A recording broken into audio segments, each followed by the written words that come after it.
ఈ శక్తుల్ని విశ్వం కూడా తట్టుకోలేదు. అంతరిక్షం చాలా పెద్దది. కాంతి కంటే వేగమైన ప్రయాణం ఎలా చెయ్యాలో కనుక్కుంటే తప్పితే ఈ అనంత విశ్వాన్ని కొంచెం కూడా చూడలేము. భూమి నుండి వందల కాంతి సంవత్సరాల దూరంలో ఉన్న వస్తువుల మీద మన జీవిత కాలంలో అడుగు పెట్టలేము. కానీ వాటిని చూడొచ్చు కదా. అది రోజు చేస్తున్నాం. కానీ ఇప్పటి వరకు విశ్వాన్ని కనీసం 0.01% కూడా చూడలేదు. అంటే కనిపెట్టింది గోరంతా, చూడాల్సింది ఇంకా కొండంతుంది. ఆ మిగిలిన 99.99% లో ఇంకెన్ని వింతలు ఉన్నాయో. ఇక విశ్వంలోనే అత్యంత శక్తివంతమైన వస్తువుల గురించి మాట్లాడుకుందామా? So sit back, relax, enjoy and watch the video till the end. Number 1, అసలు న్యూట్రాన్ స్టార్ అంటే ఏంటి? సూర్యుడి కంటే పెద్ద పెద్ద స్టార్స్ చనిపోయే ముందు దాని మధ్యలో చాలా ఎక్కువ ఒత్తిడి పడుతుంది. చివరికి ఈ ఒత్తిడిని ఆటమ్స్ కూడా తట్టుకోలేవు. అప్పుడే అసలు కథ స్టార్ట్ అవుతుంది. ఒత్తిడిని తట్టుకోలేని ఆటమ్స్ లో ఉన్న ఎలక్ట్రాన్స్ అండ్ ప్రోటాన్స్ కలిసి న్యూట్రాన్స్ గా మారిపోతాయి. ప్రతి ఆటమ్స్ లో ఇలా జరగడం వల్ల స్టార్ మధ్యలో ఇక న్యూట్రాన్స్ తప్ప ఏం మిగలవు. కొన్ని సంవత్సరాల తర్వాత స్టార్ బయటి పొరలు పేలిపోయి అంతరిక్షంలోకి విసిరివేయబడతాయి.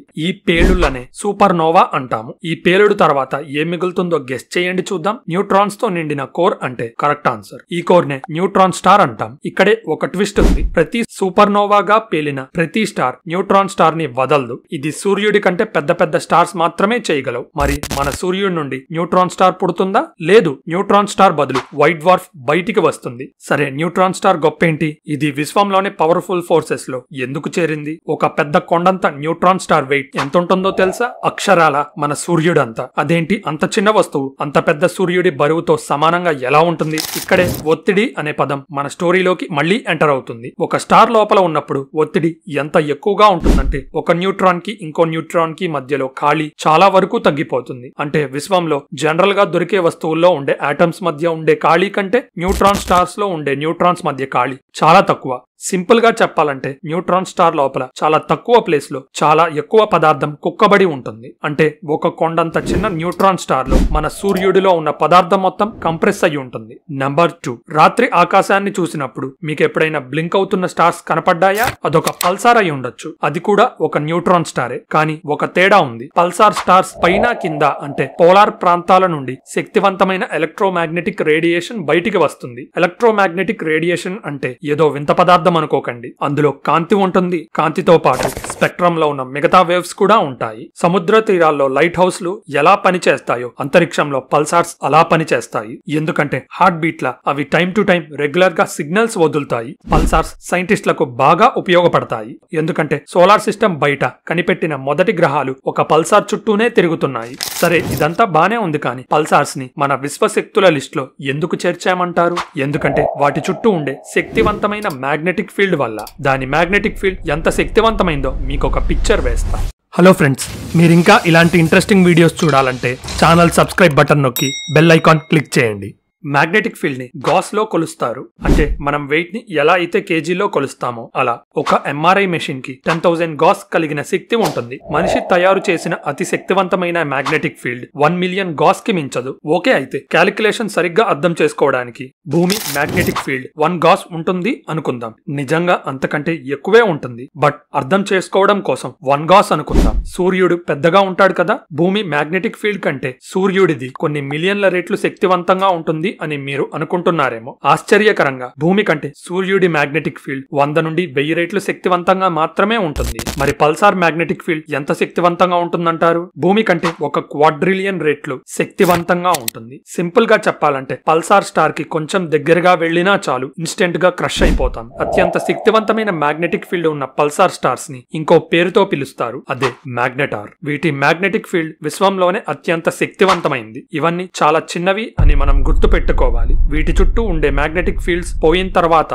లోపల దాచుకొని ఉన్న శక్తివంతమైన రేడియేషన్ ను ఒక్కసారిగా బయటికి వదులుతాయి. ఈ రేడియేషన్ లో శక్తివంతమైన గామా నుండి ఎక్స్రే మెషిన్స్ లో పుట్టే ఎక్స్రేస్ వరకు అన్నీ ఉంటాయి. ఇదే మన లిస్ట్ లో నెక్స్ట్ క్యాండిడేట్ కి దారి చూపిస్తుంది. నంబర్ 3, గామారే బర్స్ట్ అంటే సింపుల్ గా గామా కిరణాలతో ఉన్న శక్తివంతమైన పేలుడు. గామారే పేలుడే కదా, ఏముందులే హల్క్ గా మారిపోతాం, పెద్ద పెద్ద శక్తులు వస్తాయి అనుకోకండి. ఒక గామారే పేలుడు భూమి దగ్గర జరిగితే హల్క్ గా మారటానికి ఎవరూ మిగలరు. ఇన్ఫాక్ట్ భూమి మీద ఉన్న ప్రతి వస్తువు ఇన్స్టెంట్ గా ఆవిరైపోయి నేలంతా ఒక నరకంలా తయారవుతుంది. అదృష్టవశాత్తు ఒక గామారే పేలుడు ఇప్పటి వరకు మన దగ్గర జరగలేదు. మనం డైరెక్ట్ గా చూసి పరిశోధించేంత దగ్గరగా అవి పేల్తే పరిశోధించడానికి మనం ఉండం, ఇన్స్టెంట్ గా ఆవిరైపోతాం. కాబట్టి ఇతర గ్యాలక్సీ భాగాల్లో జరిగే కాస్మిక్ గామారే పేలుళ్లను అబ్జర్వ్ చేసి మాత్రమే పరిశోధనలు చేయగలం. అయితే మన మిల్కీవే గ్యాలక్సీలో ఈ గామారే పేలుడు సంభవిస్తే అది భూమి మీద జీవాన్ని తుడిచిపెట్టేయగలదు. సరైన డైరెక్షన్ లో పేలిన గామారే పేలుడు 10 సెకండ్సే ఉంటుంది. ఇంతటి తక్కువ సమయంలో ఆ పేలుడు శక్తి మన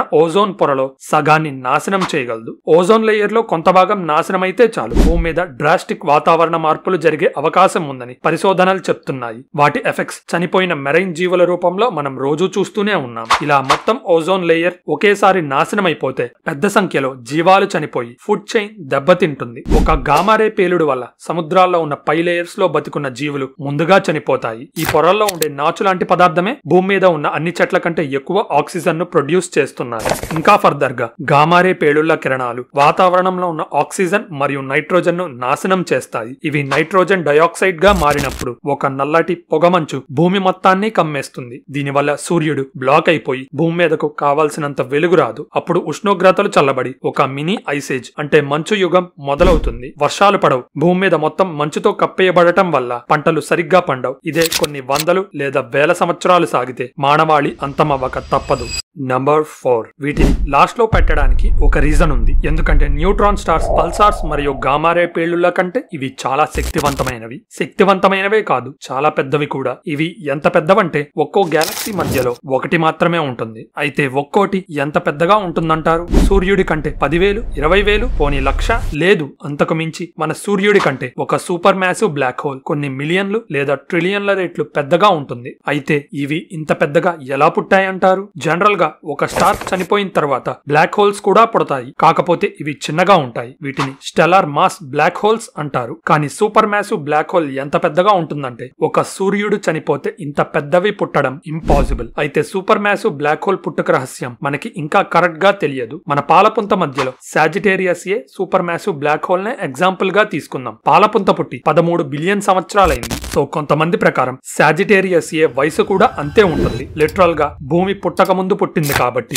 దాని దగ్గరికి వచ్చిన స్టార్స్, నెబులా మేఘాలు, గ్రహాలు చివరికి చిన్న బ్లాక్ హోల్స్ ని కూడా వదలకుండా తినేసి సాజిటేరియస్ ఏ ఇంత లావుగా మారిండొచ్చు. విశ్వంలో ఇతర గ్యాలక్సీస్ లో ఉండే సూపర్ మ్యాసివ్ బ్లాక్ హోల్స్ కూడా ఇదే రకంగా పెద్దవై ఉండొచ్చు. అయితే వీటి ద్వారా చావు వేగంగా రాదు, చాలా స్లోగా పెయిన్ఫుల్ గా ఉంటుంది. ఇలా ఎందుకంటారు? ఎందుకంటే బ్లాక్ హోల్ దగ్గరికి వచ్చేసరికి సమయం సాగుతుంది. ఎందుకంటే దాని మాస్ వల్ల స్పేస్ టైం దారుణంగా బెండ్ అవుతుంది. ఒక బ్లాక్ హోల్ లో పడిపోతూ ఉంటే మన పాయింట్ ఆఫ్ వ్యూ లో కరెక్ట్ గానే ఉంటాం. కానీ బయట నుండి చూసే వాళ్ళకి లోపలికి పడిపోతూ ఒక దగ్గర ఫ్రీజ్ అయినట్టుగా కనబడతాం. చివరికి లోపలికి పడిపోయిన మనం ఆటమ్స్ కంటే చిన్నగా ఉండే క్వార్క్స్ సైజ్ కి చింపేయబడతాము. నాకు తెలిసైతే విశ్వంలో ఇంతకంటే భయంకర శక్తి లేదు. మీకేమైనా తెలిస్తే కామెంట్ చేయండి. అలానే బ్లాక్ హోల్ లో పడిపోతే నిజంగా ఏం జరుగుతుందో తెలుసుకోవాలంటే ఈ వీడియో చూడండి. ఇలాంటి ఇంట్రెస్టింగ్ స్పేస్ ఫ్యాక్ట్స్ గురించి తెలుసుకోవాలంటే మన ఛానల్ సబ్స్క్రైబ్ బటన్ నొక్కి బెల్ ఐకాన్ క్లిక్ చేయండి. ఈ ఇన్ఫర్మేషన్ అందరికీ రీచ్ అవ్వాలంటే వీడియో లైక్ చేయడం మర్చిపోకండి. మీ సపోర్ట్ వల్లే ఈ ఛానల్ ముందుకు కదులుతుంది. So thank you for watching. This is your phantom signing off. See you in the next one.